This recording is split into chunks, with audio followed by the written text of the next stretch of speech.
we got to give love to fans that are supporting baseball. So we'll start with the Tigers. This came out in Front Office Sports. The Tigers actually don't have MLB's best record at the moment. This was from a few days ago. But they do have the second largest attendance jump. So props to them on that front. The attendance gain is about 40% compared to this time last season. About almost 8,000 more fans per game. That's really good. Me? What? If you're good, people come watch you. What? I mean, boom. You spend money and you make the right moves and you're pretty good and you make the playoffs a year before and then you have excitement and you bring back Flaherty. You know, you bring in some of these guys. Skubal's back after the Cy Young. Guess what they do? People come out and watch you. You got to spend money to make money at this level. And teams are starting to figure that out, I think, maybe. Wait, I want to know who's the biggest attendance jump. If they're second, who's first? Mets? Probably. I know the Mets are up big. Yes, it is. It's Mets. So the Mets are ahead of them in the standings and the attendance. Yep. Mets own the Tigers. Wait, so when Mets own the Tigers. When you're good and you add, you make more money? Usually that's how it works. Hold on. No. Yes. Is Bob Nutting watching right now? Pirates owner Bob Nutting needs to hear this. No. When you've got a core and you put a little bit into it, you actually make more. No. That's it.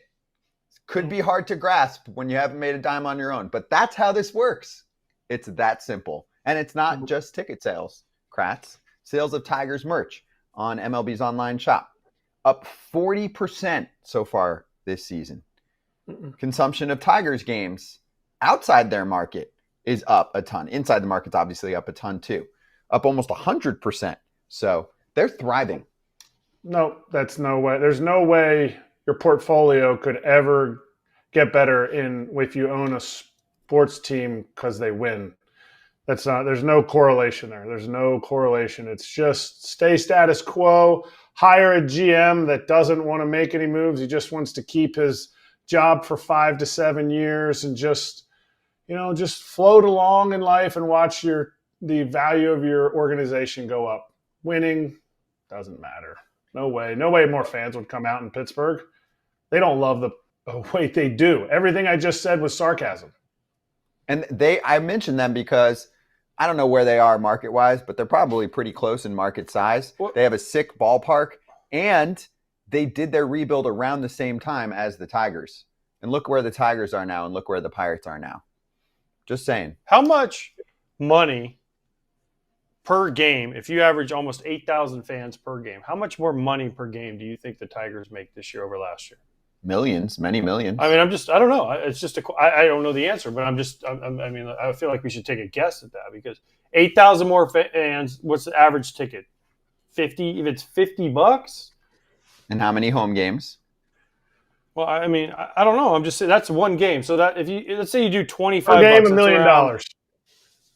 So $1 million a game. By the time you factor in concessions and parking and merchandise and all that? We're way higher. So let's do 8,000 fans, okay, times $50 a ticket. Okay. That's times 400,000. Times 80 games-ish. Yeah. No. I said $1 million a game. Yeah.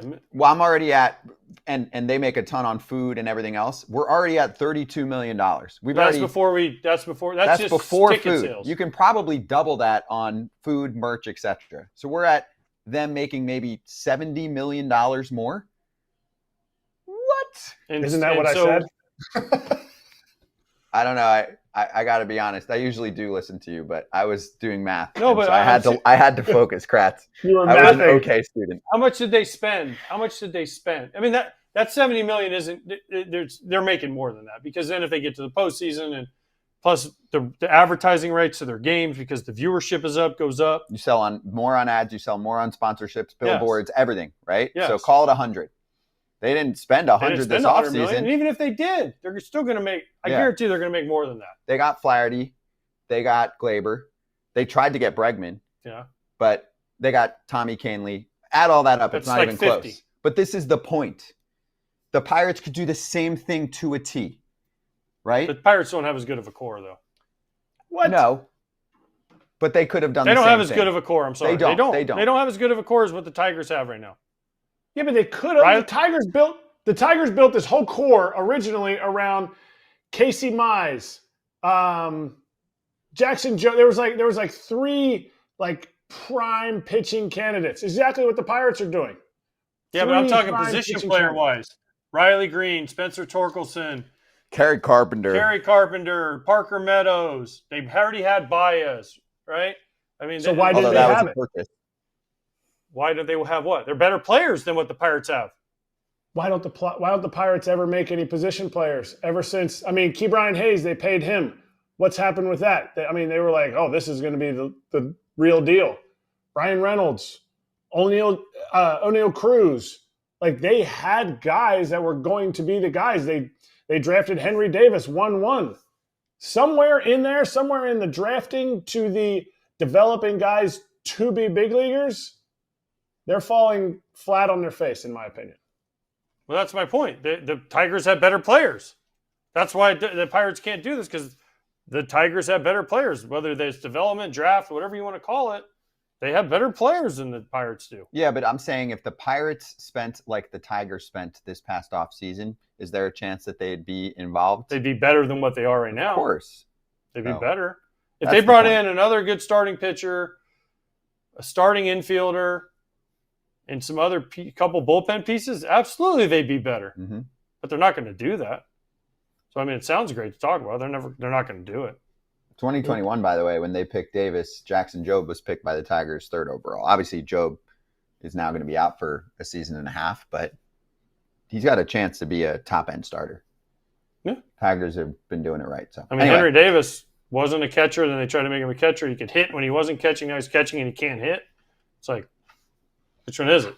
He'll change scenery. You can't miss on 1-1. I'm sorry. You cannot miss on 1-1. I agree. I just want to say, before Arena Club, if you were trying to very actively buy, sell, trade, it was very complicated and used a lot of mail that was unnecessary. Yeah, I didn't even know how to do it. But I'm glad we have Arena Club now, because it's a one-stop shop for everything card-related. It is. And right now, you can get 20% off your first slab pack or your first card purchase by going to arenaclub.com/FOUL. Use code FOUL. If you're a collector, you've got to check out Arena Club. Go get after it. Hey, everybody. Be sure to like and subscribe for more content. We're back here every weekday, all year long, so do not miss an episode. The videos are coming in all day. Here's another video you might enjoy. Baseball the way it should be covered.